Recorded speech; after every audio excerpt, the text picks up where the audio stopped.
Pemirsa, Presiden ke-6 Susilo Bambang Yudhoyono meminta maaf atas kesimpang siuran ketidakhadiran dirinya dalam upacara detik-detik proklamasi RI di Istana Merdeka Jakarta Senin kemarin. Menurut SBY, mantan Presiden dan mantan Wakil Presiden dalam upacara HUT RI hanya bersifat undangan.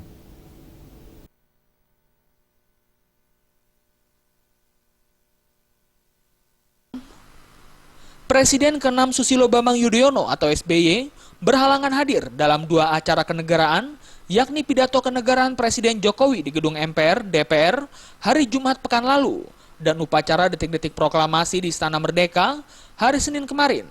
Ketidakhadiran SBY ini pun ada yang mengomentari secara miring terkait hubungan SBY dengan Jokowi. Namun SBY memiliki alasan sendiri kenapa dirinya tidak hadir dalam dua acara kenegaraan tersebut. Alasan ini disampaikan SBY melalui akun Twitternya yakni @SBYudhoyono.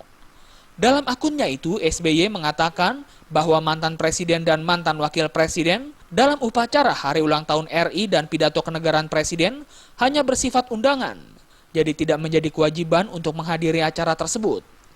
SBY mengaku saat dirinya menyampaikan pidato kenegaraan dan memimpin upacara hari ulang tahun RI, dirinya tak pernah berpikir negatif terkait ketidakhadiran mantan presiden dan mantan wakil presiden. SBY mengaku selama 10 tahun menjabat sebagai presiden, dirinya ingin merayakan hari ulang tahun RI di kampung halamannya yakni di Pacitan. Karena itu tidak lagi menjabat sebagai presiden, SBY bersama istri memilih merayakan peringatan hari ulang tahun RI bersama pejuang kemerdekaan di Nawangan, Pacitan. Di akhir komentarnya di Twitter, SBY meminta maaf atas kesimpang siuran ketidakhadiran dirinya ini di dua acara kenegaraan. SBY pun berdoa semoga rangkaian peringatan hari ulang tahun RI di bawah kepemimpinan Jokowi dapat berjalan sukses dan lancar. Dari Jakarta, Tim Liputan.